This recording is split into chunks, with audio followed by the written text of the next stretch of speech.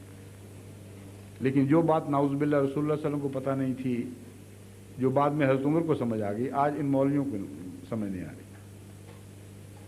جو کہتے ہیں جو رسول اللہ صلی اللہ علیہ وسلم کو پتہ نہیں تھی وہ ہمیں پتہ ہے، یہ مطلب ہے قرآن، اور جو حضرت عمر کو سمجھ آ گئی وہ ہمیں سمجھ نہیں آ رہی۔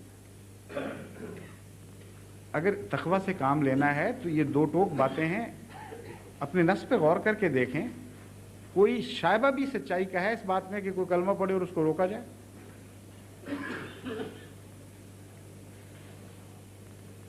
اور کوئی بات؟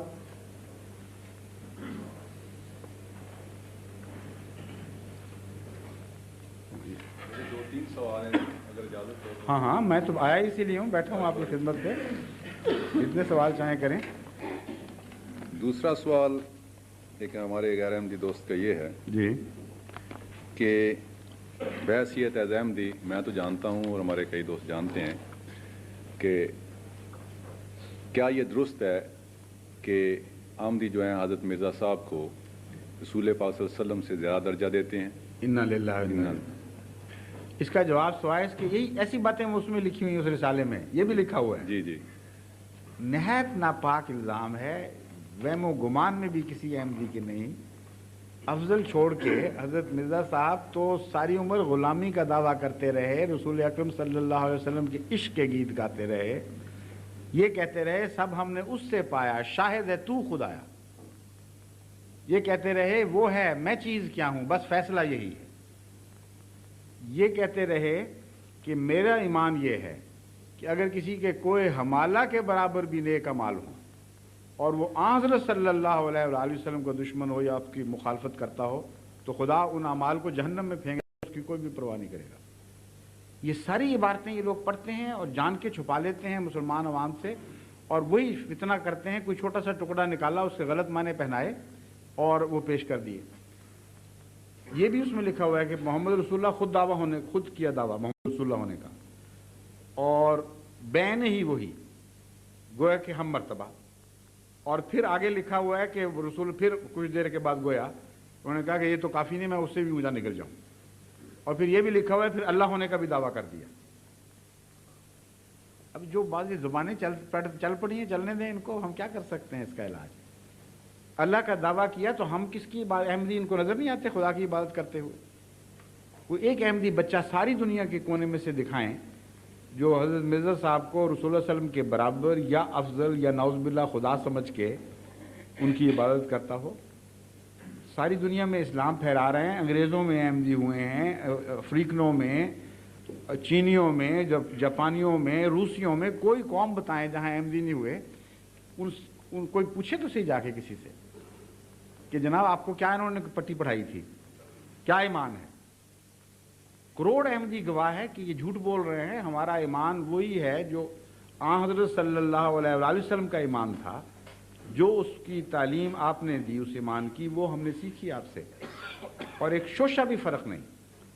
اور حضرت مسیح موعود علیہ الصلوۃ والسلام فرماتے ہیں کہ خدا کے جتنے مقدس نام ہیں میں ان کی قسمیں کھا کر اعلان کرتا ہوں کہ میرا دین اسلام ہے، قرآن کریم کا ایک شوشہ بھی میں غیر مبدل یا تبدیل شدہ نہیں مانتا، قرآن کے سب حکموں پر میرا ایمان ہے، حضرت محمد مصطفیٰ صلی اللہ علیہ وآلہ وسلم کو خاتم النبیین مانتا ہوں، آپ کے ہر حکم کو واجب التعمیل سمجھتا ہوں، اور یہی میری جماعت کو نصیحت ہے کہ قرآن پر پنجہ مارو اور سنت کی پیروی کرو، ایک ذرہ بھی اس سے باہر نہ جاؤ ورنہ تم خطرے میں مبتلا ہو۔ یہ آپ کا اعلان ہے، اور مولویوں کا اعلان یہ ہے کہ وہ نعوذ باللہ برابر سمجھتے تھے یا اونچا سمجھتے تھے۔ اس قسم کے علماء سے پوچھنا چاہیے کہ جس طرح تم استنباط کرتے ہو، یہ کہہ دیا میں رسول اللہ صلی اللہ علیہ وسلم میں محمد ہوں، اس کا اگر اس پر اعتراض وارد ہوتا ہے بجائے پوچھنے کے کہ کیا مطلب ہے، کن معنوں میں کہا گیا، بجائے آگے پیچھے پڑھنے کے کہ کیا ذکر تھا، کس طرح یہ مضمون باندھا گیا، اگر اس طرح اعتراض کرتے ہو تو پھر تمہارے جیسے ہی تھے جنہوں نے منصور کو سولی پہ چڑھایا، اس نے بھی تو انا الحق کہا تھا، اور آج تک امت روتی ہے کہ کتنا ظلم کیا. کتنا بزرگ متقی آدمی تھا جسے وقت کے مولویوں نے سولی پہ چڑھا دیا، اس نے کہا تھا انا الحق، میں حق ہوں. حالانکہ سمجھے نہیں، ایسے موقع پر مراد یہ ہوتی ہے کہ میں کامل طور پر اس میں جذب ہو گیا ہوں، میں نے اپنا کچھ بھی باقی نہیں چھوڑا. ان معنوں میں گستاخی نہیں ہوا کرتی بلکہ غلامی کی انتہا ظاہر کرتی ہے یہ بات. اگر یہ پھر بھی نہ مانے مولوی تو ان کو آپ قرآن کریم کی ایک آیت بیان کر کے اس کا مطلب پوچھیے. اللہ تعالیٰ فرماتا ہے انما یبایعونک انما الذین یبایعونک انما یبایعون اللہ ید اللہ فوق ایدیہم، کہ اے محمد درخت کے نیچے یہ جو بیعت کرنے والے ہیں یہ تیری نہیں اللہ کی بیعت کر رہے ہیں. اور کوئی شک نہ رہ جائے بات میں، فرمایا ید اللہ فوق ایدیہم، تیرا ہاتھ نہیں اللہ کا ہاتھ ہے جو ان کے اوپر ہے، حالانکہ محمد رسول اللہ صلی اللہ علیہ وسلم کا ہاتھ تھا. اب بھائی اعتراض کرتے ہیں، کہتے ہیں دیکھو توحید کہتے ہو تم لوگ اور یہ خدا وا قرآن کریم. پہلے علماء اس کا تو جواب دے دیں. ایک انسان کسی بزرگ مرتبہ انسان کے برابر ہونے کا دعویٰ کرے یہ گستاخی ٹھیک ہے، لیکن ایک انسان خدا ہونے کا دعویٰ کر دے اس سے بڑی گستاخی تو نہیں سوچی جا سکتی. اگر کلام کے اندر مفہوم اور نہیں ہو سکتے اور سیاق و سباق سے مفہوم نہیں سمجھنے چاہیے تو اس آیت کو اکیلے کو پکڑ کر بیٹھ جائیں، آپ اس کا کوئی جواب نہیں دے سکتے. پھر فرمایا جنگ بدر کے موقع پر ما رمیتا اذ رمیتا ولکن اللہ رما، اے محمد صلی اللہ علیہ وسلم تو نے وہ مٹھی نہیں چلائی جو تو نے کنکریوں کی مٹھی اٹھا کے کفار کی طرف پھینکی تھی، حالانکہ چلائی تھی. اذ رمیتا، ہمیں پتہ ہے تو نہیں چلائی تھی، ولکن اللہ رما، لیکن اللہ نے چلائی تھی. کیا مطلب ہے کہ رسول کریم صلی اللہ علیہ وسلم اللہ ہونے کا دعویٰ کرتے ہیں؟ سمجھ ہی نہیں، فہم ہی نہیں ان لوگوں کو. یہ دین کی باتیں ہوتی ہیں، اس سے مراد ہوتی ہے ہم مرتبہ ہونا نہیں بلکہ کامل غلامی. یہ اعلان ہوا ہے قرآن کریم میں کہ خدا تعالیٰ کے کامل تابع اگر کوئی شخص ہے آج دنیا میں کائنات میں تو محمد رسول اللہ صلی اللہ علیہ وسلم. اس نے اپنی کوئی مرضی نہیں چھوڑی، اپنے وجود کو کامل طور پر مٹا دیا ہے. اس لیے یہ خدا کی طرف دیکھ رہا ہے، اس کی مرضی سے انگلی اٹھاتا ہے، اس کی مرضی سے انگلی گراتا ہے، اس کی مرضی سے سوتا ہے، اس کی مرضی سے جاگتا ہے، اس کی مرضی سے حرکت کرتا ہے، اس کی مرضی سے سکون کرتا ہے. کوئی اپنی خواہش باقی نہیں، ہر وقت خدا کی رضا پہ نظر ہے. تو اپنا کچھ بھی نہیں رہا، گویا کہ جب یہ کچھ کرتا ہے وہ خدا کا کرنا ہو جاتا ہے. یہ معنی ہیں. اور اسی معنی کی تائید میں ایک اور آیت ملتی ہے کہ وما ينطق عن الهوى ان هو الا وحی یوحی، کہ محمد رسول کریم صلی اللہ علیہ وسلم جب کلام کر رہے ہوتے ہیں تو اپنی خواہش سے تو کر ہی نہیں رہے ہوتے. ان هو الا وحی یوحی، یہ تو اللہ کی وحی ہے جو اس کی طرف کی جا رہی ہے. اب کلام محمد مصطفیٰ گویا خدا کی وحی ہے. تو جس شخص نے اپنا نفس مار دیا ہو، مٹ گیا ہو، یہ کہہ رہا ہو وہ ہے میں چیز کیا ہوں، بس فیصلہ یہی ہے، اس کے بعد اس پر یہ اعتراض کرنا جب وہ ایک عارفانہ کلام کر رہا ہے، انتہائی ظلم ہے.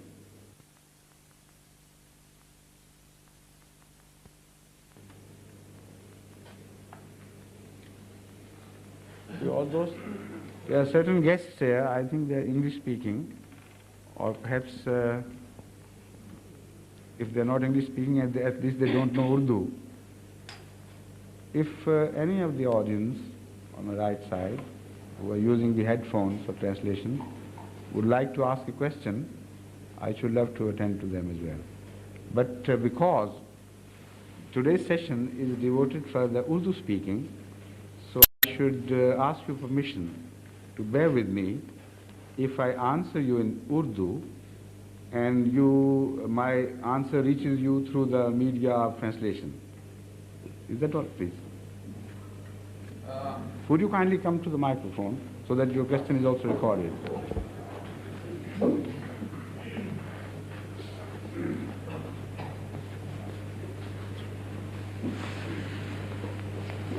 First, I would like to thank Mr. Nasir Ahmad for inviting me to your meeting. I have a very fundamental question, namely that the main difference between the major Islamic community and Ahmadiyya community is the appearance of Mahdi alayhi salam and Masiha. And now the main question is this, that according what I have been hearing so far, in Pakistan there is a lot of oppression, which I do agree with it, not to Ahmadiyya but to other communities as well. And also there is oppression in every other part of the world. But according to the Islamic beliefs and other non-Muslim beliefs such as Christianity and Judaism, when Masiha appears and when Mahdi alayhi salam appears, all injustice and dhulm and oppression would be removed. And from every house and every part of the world, the sound of justice and the voice of Allahu Akbar will be heard. Now we can see practically that none of these things has happened. So how do you regard Ghulam Ahmad as Mahdi? And how do you regard him as Masiha, why none of these things has happened? And if we say that this is something which is going to happen gradually, is not something which is according to the Quran and according to the Hadith. I explained that. Yes, because according to the Hadith, when Mahdi appears, there will be something like a big revolution and a big fight. Yes, I understand fully. Inshallah, I'll answer you. Please, Yes, thank you very much. Yes.